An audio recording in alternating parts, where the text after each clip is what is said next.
अस्सलाम वालेकुम दोस्तों।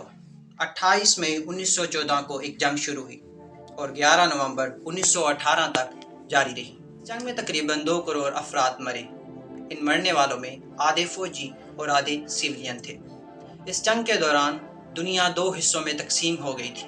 आज के दौर में इस जंग को वर्ल्ड वार 1 के नाम से जाना जाता है। आज की इस वीडियो में हम जंग की वजह, ये जंग किन मुल्कों के दरमियान हुई और किन मुल्कों ने इसमें एंट्री की और कौन कौन से मुआहदे हुए और इस जंग का अख्ताम क्या हुआ, इस पर बात करेंगे। दोस्तों, वैसे तो ये जंग 2 मुल्कों के दरमियान शुरू हुई, मगर आहिस्ता आहिस्ता इसमें और मुल्क शामिल हो गए और ये एक आलमी जंग बन गई।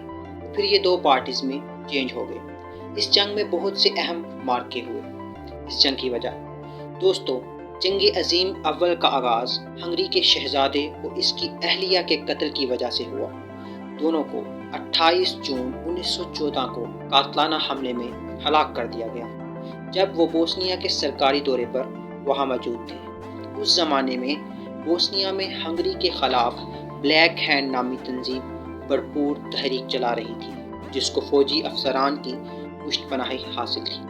इस तंजीम ने शहजादे और इसकी अहलिया को कत्ल करने के लिए 6 नौजवानों को अपने खुफिया नेटवर्क से मुंसलिक करते हुए इन्हें बाकायदा तरबियत और असलहा भी फराहम किया। पहले हमले में वो बच गए और 20 के करीब अफराद जख्मी हुए, लेकिन दूसरे हमले में गोली शहजादी के सीने और शहजादी के पेट के अंदर से घुसी। कातिल को मौका पर गिरफ्तार कर लिया गया। 1 माह बाद हंगरी ने बोस्निया के खिलाफ जंग का ऐलान कर दिया। इसी दौरान बोस्निया ने रूस से मदद का मुतालबा किया। रूस ने मदद की हामी भर ली। रूस को मैदान में देखकर हंगरी ने जर्मनी से मदद तलब की। यहाँ आपको ये बताएं कि ऑस्ट्रिया, हंगरी, जर्मनी का 1882 में एक मुआहदा हुआ था, जिसमें ये डिसाइड हुआ था कि मुश्किल वक़्त में एक दूसरे का साथ देंगे। इस मुआहदे की रूह से जर्मनी हंगरी के साथ मिलके बोस्निया पर हमला कर दिया। इस हमले के बाद रूस ने जर्मनी पर हमला कर दिया। दोस्तों, इस ज़माने में अलाइड फोर्सेस का एक इत्तेहाद बना था, जिसमें रूस, बरतानिया और फ्रांस शामिल थे। फ्रांस चूँकि रूस का इत्तेहादी था, तो फ्रांस ने भी जर्मनी पर हमला कर दिया।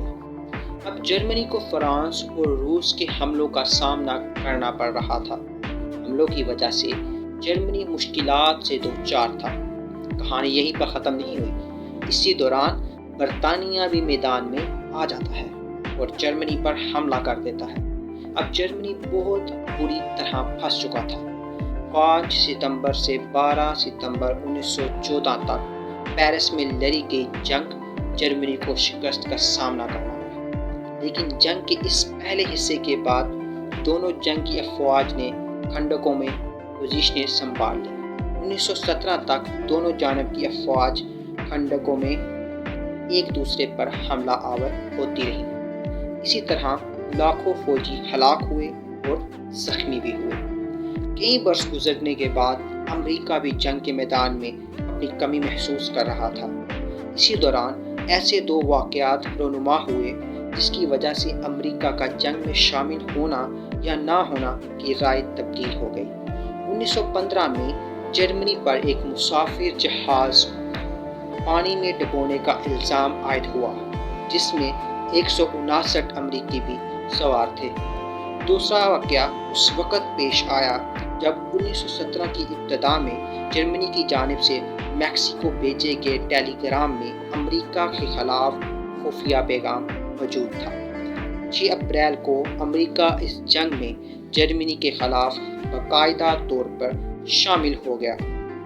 दोस्तों, अमेरिका जंग में एंटर होने के साथ ही रूस ने मुल्क में आने वाले दाखिली इनकलाब के बाद जंग से लाताल्लुकी का ऐलान कर दिया और 3 मार्च 1918 में जर्मनी के साथ एक अमन मुआहदे के बाद खुद को जंग अजीम अव्वल से अलहदा कर दिया। अपनी मशरकी सिमत से अमन होने के बाद जर्मनी ने अपनी फ़ौज अमेरिका से लड़ने के लिए मगरबी सिमत में भेज दी। जर्मनी के मगरब में ये जंग मज़ीद 1 साल तक जारी रही। دوستو اس جنگ کا رزلٹ یہ نکلا کہ 1918 میں فریقین میں صلح پر اتفاق ہوا اور ان کے درمیان ایک معاہدہ ہوا۔ اسی جنگ میں بہت سے ملکوں کی باؤنڈری لائنز دوبارہ ڈرا کی گئیں۔ اسی دوران سلطنت عثمانیہ کا بھی اختتام ہوا اور بہت سارے حصوں میں ٹوٹ گئی۔ ویڈیو کا اختتام ہوگا۔ جلد ملتے ہیں ورلڈ وار 2 کے ساتھ۔ ویڈیو اچھی لگی ہو تو لائک اور سبسکرائب کر دیں۔ اللہ حافظ۔